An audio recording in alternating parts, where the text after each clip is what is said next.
नमस्कार दोस्तों, आपने देखना शुरू कर दिया है विजन आरएस यूट्यूब चैनल। मेरा नाम है जय प्रताप चौधरी।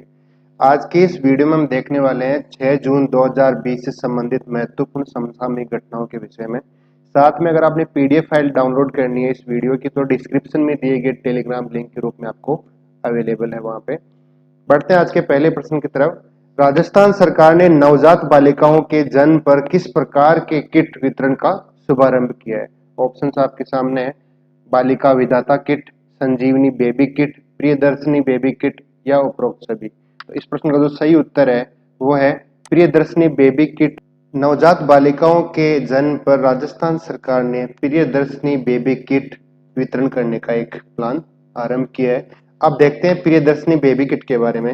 राजस्थान सरकार ने राजकीय चिकित्सालय, यहाँ पे ये इंपॉर्टेंट है, केवल राजकीय चिकित्सालय में जन्म लेने वाली नवजात बालिकाओं को निःशुल्क दिए जाने वाले इंदिरा प्रियदर्शनी बेबी किट का शुभारंभ किया है। यह शुभारंभ मई 2020 में किया गया था। इसका उद्देश्य ये था कि बच्चे के जन्म लेते वक्त पुराने कपड़ों में लपेटने से होने वाला जो इन्फेक्शन है उसके खतरे को रोकना तथा शिशु मृत्यु दर में कमी लाना। देखिए, इस किट वितरण का शुभारंभ किया, इसमें दो उद्देश्य सम्मिलित किए गए। जन्म लेते वक्त पुराने कपड़े में लपेटने पर जो बच्चों को इन्फेक्शन हो जाता है उस इन्फेक्शन के खतरे को कम करना। दूसरा इसमें था शिशु मृत्यु दर को कम करना। अब यहाँ पे दो टर्म है, पिंक और नीला। पिंक कलर किट, इस किट में बच्चे में होने वाले इन्फेक्शन की रोकथाम हेतु पिंक कलर की जो किट है वो वितरित की जाएगी। और नीले रंग की जो किट वितरित की जाएगी उस किट में क्या, उसका उद्देश्य क्या रहेगा? शिशु मृत्यु दर में कमी लाना इस नीले रंग की किट का उद्देश्य रहेगा। तो फ्रेंड्स, हमने देखा प्रियदर्शनी बेबी किट के बारे में। इसके दो उद्देश्य ये था कि जन्म लेते वक्त पुराने कपड़ों में लपेटने पर जो बच्चों को इन्फेक्शन होता है उसके खतरे को कम करना। दूसरा उद्देश्य था शिशु मृत्यु दर में कमी लाना। दो प्रकार की किट जो है वितरित की गई। पिंक कलर की किट जिसका उद्देश्य था बच्चों में होने वाले इन्फेक्शन की रोकथाम, और नीले रंग की किट उसका उद्देश्य था शिशु मृत्यु दर में कमी लाना। तो ये हमने देखा राजस्थान के बारे में। अगला प्रश्न है, राजस्थान सरकार ने अनिवार्य बाल शिक्षा अधिकार अधिनियम 2009 के तहत गैर सरकारी विद्यालयों अर्थात जो प्राइवेट स्कूल्स होती है की फीस में 25% सीटों पर निःशुल्क प्रवेश की आय सीमा 1 लाख से बढ़ाकर कितनी कर दी है? इसके ऑप्शंस आपके सामने हैं। 1.5 लाख रुपए, 2 लाख रुपए, 2.5 लाख रुपए या 3 लाख रुपए। तो इस प्रश्न का जो सही उत्तर है वो है 2.5 लाख रुपए था, 2.5 लाख रुपए। बाल शिक्षा अधिकार 2009 के तहत गैर सरकारी स्कूलों में 25% सीटों पर जो आय सीमा थी वो 1 लाख रुपए थी। अब उसको बढ़ा दिया गया है, अब उसको कर दिया है 2.5 लाख रुपए। अर्थात उसका जो स्लेब है, उसका जो स्तर है उसको 1 लाख से बढ़ा के कितना कर दिया? 2.5 लाख रुपए। तो ये रकम हमें ध्यान रखनी है कि कितनी स्लेब कितना कर दिया अभी, तो 2.5 लाख रुपए कर दिया। अब देखते हैं इसके बारे में। शिक्षा के अधिकार अधिनियम के तहत निजी विद्यालयों की 25% सीटों पर कमजोर आय वर्ग के लोगों के बच्चों का निःशुल्क प्रवेश होता है। अभी 1 लाख वार्षिक आय सीमा वाले लोगों को इन सीटों पर आवेदन पाते थे, परंतु इसमें अब बढ़ोतरी की गई है। परिवर्तन के बाद में अब 2.5 लाख की आय सीमा के लोग भी इसमें आवेदन कर सकेंगे। प्रश्न संख्या 3, हाल ही में रूस देश में आपातकाल घोषित किया गया है। इसका कारण क्या रहा? ऑप्शन हमारे सामने है। कोरोना वायरस के संक्रमण के कारण, वायु प्रदूषण की गंभीरता के कारण, नदीय तेल में रिसाव के चलते या नस्ल भेद विरोध के चलते। रूस की एक नदी में तेल का रिसाव हो गया, डीजल का रिसाव हो गया। उस डीजल के रिसाव के चलते वहां पे आपातकाल घोषित करना पड़ा। अब हम देखते हैं रूस के बारे में, उस नदी के बारे में, जो स्थिति वहां पे बनी जिसके कारण वहां पे आपातकाल घोषित किया, इसकी हम चर्चा करते हैं। अब इस संदर्भ में हम पहले मैप के थ्रू एक बार देखते हैं। देखिए ये है नॉर्थ, साउथ, ईस्ट और वेस्ट। ये जो क्षेत्र है इसे बोलते हैं नॉर्थ पोल, ये होता है साउथ पोल। यहाँ पे जो सागर है उसे बोलते हैं आर्कटिक सागर, और यहाँ पे जो सागर है उसे बोलते हैं अंटार्कटिक सागर। अब रूस जिस क्षेत्र में है वो है नॉर्थ क्षेत्र में, अर्थात रूस की अवस्थिति कुछ इस प्रकार है। तो ये जो सागर है ये है आर्कटिक ओशियन, आप देख सकते हो मैप में, इसे आर्कटिक ओशियन के नाम से जानते हैं।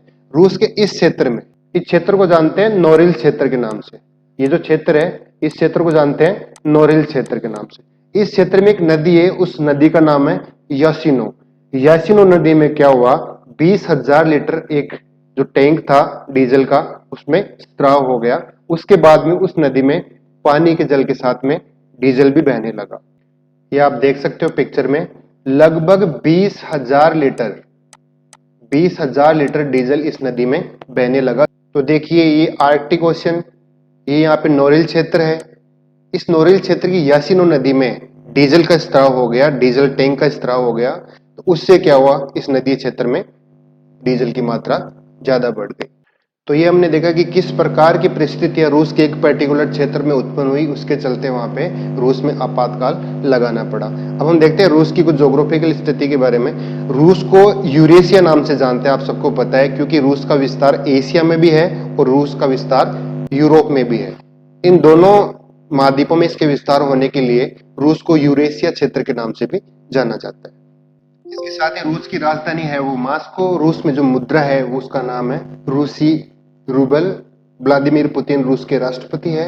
एशिया और यूरोप क्षेत्र में इसका विस्तार है, इसलिए इसको यूरेशियाई क्षेत्र भी बोलते हैं। और इसकी अवस्थिति मैंने आपको पहले ही बताया था, आर्कटिक क्षेत्र में। आर्कटिक क्षेत्र में रूस की अवस्थिति है, नॉर्थ पोल की साइड ये आर्कटिक क्षेत्र अवस्थित है। तो ये हमने देखा नदीय तेल में रिसाव के चलते रूस में आपातकाल की स्थिति घोषित की है। तो नदीय तेल में रिसाव के चलते रूस में आपातकाल की स्थिति को घोषित किया गया है। अब देखिए यहाँ पे डिटेल में बता रखा है, रूस के आर्कटिक क्षेत्र में कारा समुद्र, जिसे बोलते हैं कारा सी के नाम से भी जाना जाता है, कारा सी के पास में यासिनो नदी में 20,000 टन डीजल के रिसाव से उत्पन्न खतरे को देखते हुए रूस ने तेल सुरक्षा हेतु आपातकाल की घोषणा की। अगला प्रश्न है, स्पंदन अभियान का संबंध किस राज्य से है? विकल्प हमारे सामने है, राजस्थान, महाराष्ट्र, छत्तीसगढ़ और उत्तर प्रदेश। तो इस प्रश्न का जो सही उत्तर है वो है छत्तीसगढ़ सरकार ने स्पंदन अभियान चलाया। अब हम देखते हैं स्पंदन अभियान है क्या। छत्तीसगढ़ राज्य की पुलिस को अवसाद या डिप्रेशन से ग्रसित पुलिस कर्मियों के लिए सेमिनार, योगा, संगीत आदि के माध्यम से अवसाद को दूर किया जाएगा, इसलिए छत्तीसगढ़ सरकार ने स्पंदन अभियान चलाया। इस अभियान में क्या होगा हम देखते हैं। सरकार ने बताया कि 5 दिन में 1 घंटे खेल कूद के लिए आयोजन किया जाएगा। सभी जिलों में प्रत्येक शुक्रवार को परेड होगी। जो पुलिस एसपी होता है आकस्मिक निरीक्षण करेंगे और पुलिस जो कर्मी होते हैं उनकी समस्याओं को सुनेंगे। इस तरह से मतलब ये सुनिश्चित किया जाएगा कि किस तरह से पुलिस कर्मी है उनको डिप्रेशन से दूर किया जाए, उनको डिप्रेशन से बचाया जाए। तो स्पंदन अभियान की जो शुरुआत है वो छत्तीसगढ़ राज्य ने की। प्रश्न संख्या 5, हाल ही में जारी एशिया यूनिवर्सिटी रैंकिंग 2020 में कौन सी यूनिवर्सिटी शीर्ष पर रही? तो इस प्रश्न के ऑप्शंस हैं सिंगवा University, Peking University, National Institute of Singapore और IISc Bangalore, Indian institute of science Bangalore. तो इस प्रश्न का जो सही उत्तर है वो है सिंगवा विश्वविद्यालय को एशिया यूनिवर्सिटी रैंकिंग 2020 में पहला स्थान मिला है। और ये कहाँ पे स्थित है? ये है चाइना में स्थित है, इसको फर्स्ट रैंकिंग मिली है। जो पेकिंग यूनिवर्सिटी है इसको मिली है सेकंड रैंकिंग, इसको मिली है थर्ड रैंकिंग। और ये रैंकिंग किस हिसाब से मिली है? एशिया यूनिवर्सिटी रैंकिंग 2020 के हिसाब से। अब ये एशिया यूनिवर्सिटी रैंकिंग 2020 ये डिसाइड कौन करता है? तो ये एक ब्रिटिश ग्रुप है जिसका नाम है द हायर एजुकेशन, ये डिसाइड करता है एशिया यूनिवर्सिटी रैंकिंग की। इस रैंकिंग में भारत के 8 विश्वविद्यालय सम्मिलित किए गए हैं शुरुआत के टॉप 100 में, जिसमें पहले स्थान पे रहा इंडियन इंस्टीट्यूट ऑफ साइंस। कहाँ पे है ये? बेंगलोर में। तो भारत की जो पहली रैंकिंग आई अंडर 100 में वो कौन सी थी? वो रैंकिंग थी 36। वो कौन सा इंस्टीट्यूट था? इंडियन इंस्टीट्यूट ऑफ साइंस, जो कहाँ पे अवस्थित है? बेंगलोर में। तो भारत के कुल 8 इंस्टीट्यूट हैं वो टॉप 100 में आए। वो कौन कौन से हैं? IIT Bombay, IIT Indore, IIT Delhi, IIT Roorkee, IIT Ropar, IIT Kharagpur, Indian institute of science Bangalore और institute of chemical technology Hyderabad. ये भारत के 8 इंस्टीट्यूट हैं जो कि टॉप 100 में जगह बना पाए। इनमें पहले स्थान पे बात करें तो वो पहला स्थान, भारत का पहला स्थान कौन सा स्थान है? 36वां स्थान है, लेकिन वो भारत में पहला स्थान है। तो वो इंस्टीट्यूट कौन सा है? Indian institute of science Bangalore. ये भारत का बेस्ट रैंक वाला विश्वविद्यालय। तो ये हमने जानकारी ली एशिया यूनिवर्सिटी रैंकिंग 2020 के बारे में। अगला प्रश्न है, हाल ही में नगर वन कार्यक्रम का शुभारंभ किसने किया? ऑप्शंस हैं आपके सामने, राष्ट्रपति रामनाथ कोविंद, प्रधानमंत्री श्री नरेंद्र मोदी, केंद्रीय वन व पर्यावरण मंत्री श्री प्रकाश जावड़ेकर, सड़क परिवहन मंत्री नितिन गडकरी। तो इस प्रश्न का जो सही उत्तर है वो है केंद्रीय वन व पर्यावरण मंत्री श्री प्रकाश जावड़ेकर ने नगर वन कार्यक्रम आरंभ किया। अब इस नगर वन कार्यक्रम का जो उद्देश्य है वो ये है कि 5 जून को विश्व पर्यावरण दिवस के दिन, दोस्तों हमने कल पूरे विश्व ने विश्व पर्यावरण दिवस मनाया, जो कि कब मनाया गया, 5 जून को। 5 जून 2020 को विश्व पर्यावरण दिवस मनाया गया। उसका जो थीम था वो ये था कि प्रकृति के लिए समय। तो इस दिन केंद्रीय पर्यावरण मंत्री ने नगर वन कार्यक्रम की शुरुआत की। इस कार्यक्रम के तहत अगले 5 साल में शहरी क्षेत्रों में 200 शहरी वन विकसित किए जाएंगे, जिनका उद्देश्य ये है कि पर्यावरण व पारिस्थितिकी संतुलन बनाए रखना व नगरीय क्षेत्र में बढ़ रहे प्रदूषण को नियंत्रित करना, इस जो कार्यक्रम का मुख्य उद्देश्य रहेगा। तो नगर वन कार्यक्रम की शुरुआत की केंद्रीय वन व पर्यावरण मंत्री प्रकाश जावड़ेकर ने। उद्देश्य इसका ये था कि 200 शहरी वन विकसित किए जाएंगे, जिनसे पारिस्थितिकी और पर्यावरण संतुलन बना रहेगा और शहरों में होने वाले यातायात के कारण, उद्योगों के कारण जो प्रदूषण है उसके ऊपर भी नियंत्रण किया जाएगा। प्रश्न संख्या 7, भारत सरकार ने कितने करोड़ डेयरी किसानों के लिए किसान क्रेडिट कार्ड केसीसी अभियान शुरू किया? तो विकल्प आपके सामने है, 1 करोड़, 1.5 करोड़, 2 करोड़ या फिर 2.5 करोड़। तो इस प्रश्न का सही उत्तर है 1.5 करोड़ डेयरी किसानों के लिए किसान क्रेडिट कार्ड अभियान शुरू किया जाएगा। आप देख सकते हो इस प्रकार का ये किसान क्रेडिट कार्ड रहेगा डेयरी किसानों के लिए। इस कार्ड के बारे में जानकारी ये है कि भारत सरकार ने 1.5 करोड़ डेयरी किसानों को किसान क्रेडिट कार्ड उपलब्ध कराने का अभियान शुरू किया है। इस अभियान के तहत भारत सरकार अगले 2 महीनों के भीतर यानी 1 जून से 31 जुलाई 2020 तक ये कार्ड, जो डेयरी किसान क्रेडिट कार्ड है, वो 1.5 करोड़ किसानों को प्रदान करेगी। किसान क्रेडिट कार्ड दुग्ध संघों और दुग्ध उत्पादक कंपनियों से जुड़े किसानों को प्रदान किया जाएगा। ये इंपॉर्टेंट चीज है कि ये जो किसान क्रेडिट कार्ड है वो कौन से किसानों को दिया जाएगा, यह है दुग्ध संघों और दुग्ध उत्पादक कंपनियों से जुड़े हुए किसानों को प्रदान किया जाएगा। केंद्र सरकार ने इस अभियान के पहले चरण में उन सभी किसानों को कवर करने का लक्ष्य रखा है जो डेयरी सहकारी समितियों के सदस्य हैं और विभिन्न दुग्ध संघों से जुड़े हुए हैं, जिनके पास में किसान क्रेडिट कार्ड नहीं है, उनको ये प्रोवाइड किया जाएगा। तो बहुत ही इंपॉर्टेंट न्यूज है कि भारत सरकार ने 1.5 करोड़ डेयरी किसानों को किसान क्रेडिट कार्ड योजना देने का अभियान शुरू किया। अब देखिए किसान क्रेडिट कार्ड का औचित्य क्या है, वो ये है कि किसानों को कम ऋण पर इसमें लोन दिया जाता है। 3 लाख रुपए तक का लोन मिलता है और सालाना 7% ब्याज की दर से लोन मिलता है। अगर किसान टाइम पर जमा करवाते हैं तो इसमें 3% की उन्हें सब्सिडी भी दी जाती है। तो ये ध्यान रखने योग्य है भारत सरकार की योजना, जिसमें डेयरी किसानों के लिए किसान क्रेडिट कार्ड अभियान शुरू किया जाएगा। उसमें 1.5 करोड़ किसानों को जोड़ा गया। प्रश्न संख्या 8, भारत में निम्नलिखित में से किस देश के साथ सैन्य ठिकानों का उपयोग साझा करने पर समझौता किया है? तो इस प्रश्न का जो सही उत्तर है वो है कि भारत ने ऑस्ट्रेलिया के साथ में सैन्य ठिकानों का उपयोग साझा करने पर समझौता किया। यह समझौता क्या था? हाल ही में भारत और ऑस्ट्रेलिया के बीच में वीडियो कॉन्फ्रेंसिंग के माध्यम से एक म्यूचुअल लॉजिस्टिक सपोर्ट एग्रीमेंट पर हस्ताक्षर हुए, जिसके तहत दोनों देश साजो सामान तक पहुंच करने के लिए एक दूसरे के सैन्य ठिकानों का इस्तेमाल करेंगे। भारत के प्रधानमंत्री श्री नरेंद्र मोदी और ऑस्ट्रेलिया प्रधानमंत्री स्कॉट मॉरिसन के बीच में पहले वर्चुअल समिट के दौरान ये समझौता हस्ताक्षर हुआ। आप देख सकते हो वीडियो कॉन्फ्रेंसिंग के माध्यम से ये समझौता दोनों देशों के बीच में हुआ था। तो सैन्य ठिकानों का उपयोग साझा करने पर यह समझौता हुआ।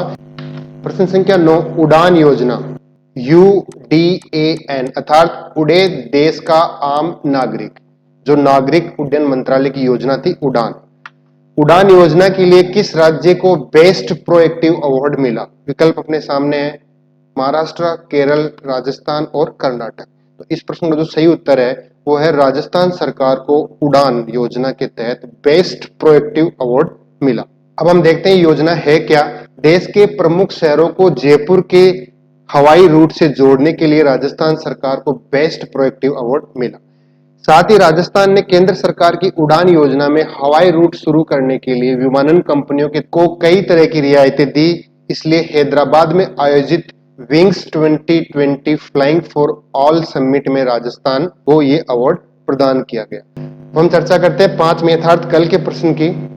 तो प्रश्न ये था कि भारतीय उद्योग परिसंघ के नए अध्यक्ष के रूप में किन्हें नियुक्त किया गया है? तो इसका सही उत्तर है उदय कोटक को कॉन्फेडरेशन ऑफ इंडियन इंडस्ट्री अर्थात भारतीय उद्योग परिसंघ में अध्यक्ष नियुक्त किया गया है। CII अर्थात भारतीय उद्योग परिसंघ भारत की एक गैर सरकारी गैर लाभकारी उद्योग नेतृत्व तथा उद्योग प्रतिबंधित संगठन है। यह भारत की एक औद्योगिक विकास प्रक्रिया में सक्रिय भूमिका निभाने वाली संस्था है, जिसका मुख्यालय है वो नई दिल्ली में। और भारतीय उद्योग परिसंघ की स्थापना हुई थी, वो हुई थी 1895 में। तो हमने कल के प्रश्न का उत्तर देखा, आप देख सकते हैं पिक्चर में श्री उदय कोटक, जिन्हें भारतीय उद्योग परिसंघ के अध्यक्ष के रूप में चुना गया। आज का प्रश्न है, स्कूल बच्चों की ऑनलाइन डिजिटल सामग्री की गुणवत्ता को बढ़ाने के लिए मानव संसाधन विकास मंत्रालय ने किस कार्यक्रम की शुरुआत की? विकल्प आपके सामने है। इस प्रश्न के बारे में आपके पास जितनी भी जानकारी है, आप हमें इस प्रश्न का आंसर, उसके संबंधित जानकारी कमेंट बॉक्स में हमसे साझा करेंगे। Thanks for watching vision RS YouTube channel. इस यूट्यूब चैनल के माध्यम से न केवल आपको करंट अफेयर्स बल्कि सामान्य अध्ययन से संबंधित महत्वपूर्ण जानकारियां, जो कि आपके परीक्षा के पाठ्यक्रम के अनुरूप है, वो सारी कक्षाएं नियमित रूप से आपको यहाँ पे उपलब्ध करवाई जाती हैं। और अभी तक अगर आपने सब्सक्राइब नहीं किया है विजन आरएस यूट्यूब चैनल, तो प्लीज सब्सक्राइब करो, इससे आपको सारी अपडेट्स अवेलेबल मिल जाएंगे। साथ में सभी करंट अफेयर्स के वीडियोस की PDF फाइल डिस्क्रिप्शन में दिए गए टेलीग्राम लिंक में आपको वहां पे अवेलेबल मिल जाएंगे।